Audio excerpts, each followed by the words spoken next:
To walk away from it is to take, I believe, an unconscionable risk.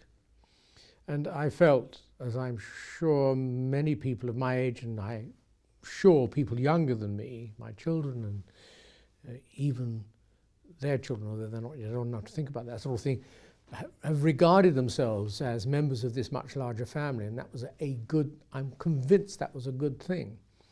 And whatever those favouring Brexit may argue, this process of detachment is going to upset that feeling of family and the security that should have flown and should flow from it. Of course, we can look back and see how all of us, our politicians and the public, let everyone down by not being more vigilant in keeping the European Union to better standards, to less waste, to more accountability. But if those problems exist, before you walk away from the Union, surely you should have done a great deal more than England or Great Britain did to reform it. One attempt is really not enough.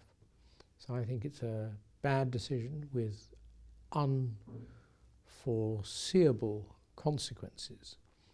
And those consequences, I think, include security risks. Also, and this is an interesting example of, I think, the hypocrisy of government, or those in government. Before the referendum, the language on both sides, but particularly on the side of Brexit, was not only dishonest, but it was very clearly on the edges of racism in a way that was, apart from being unhealthy and immoral, dangerous. And I have to say, in a public debate, I forecast that there would be violence, and I was told, forget it. And Joe Cox was killed. And when I refer to the hypocrisy of government and those in government, not one person in the House of Commons, as I recall it, in the debate they had a day's debate on her death, not one person said, do we realise that we, by the way we have conducted this debate, may well have released in the killer of Joe Cox the emotions that drove her. And our parliament is terribly good at selling itself around the world as the best of democracies and the most open of this, that and the other thing. Be very careful. They will always cover their tracks when things go wrong. And here they bear responsibility for her death.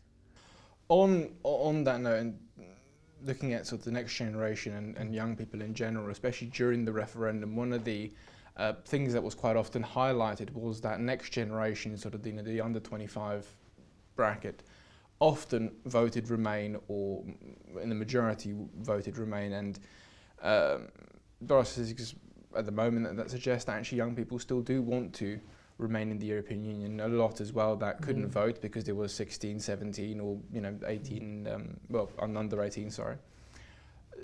Do you think there is, I mean, these young people should be being dragged out of something that they believe in? Do you think there is potentially any case there for that generation, or is that something that they've just got to accept and deal with? Well, I think there are a couple of interesting things you touch on there. One is that it's pretty hard to predict how the sentiment of the public generally will go over the period of time of the negotiations, which apparently is going to be 2 years.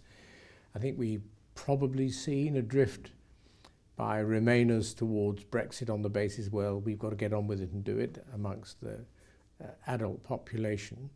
But I wouldn't rule out at all a drift back from that in the course of 2 years, which is a long time if particular unhappy consequences come about. So I think that we've all got to be alive to the possibility of change one way or the other.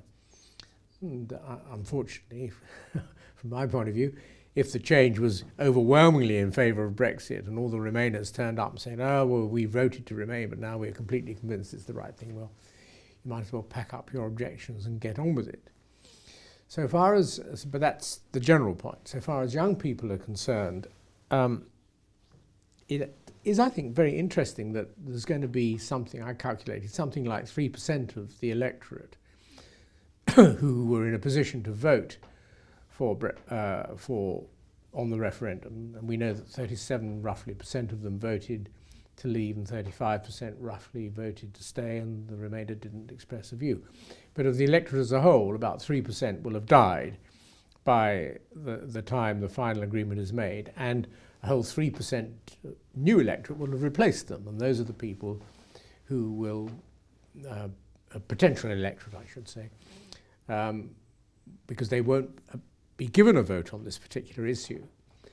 And that's quite a lot of people. And what's more, it's the cadre of people who are most affected by the decision that was made before they were in a position to vote, because they're going to have the longest life with the new regime, whatever it may be.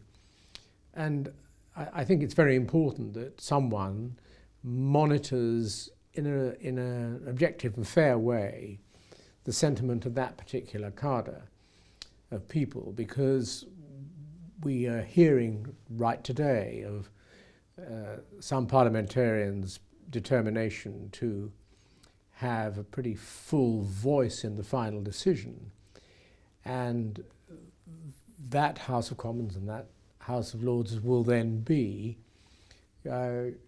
may be assisted by knowing what this particular and particularly significant group of people who could not vote but will be affected will think.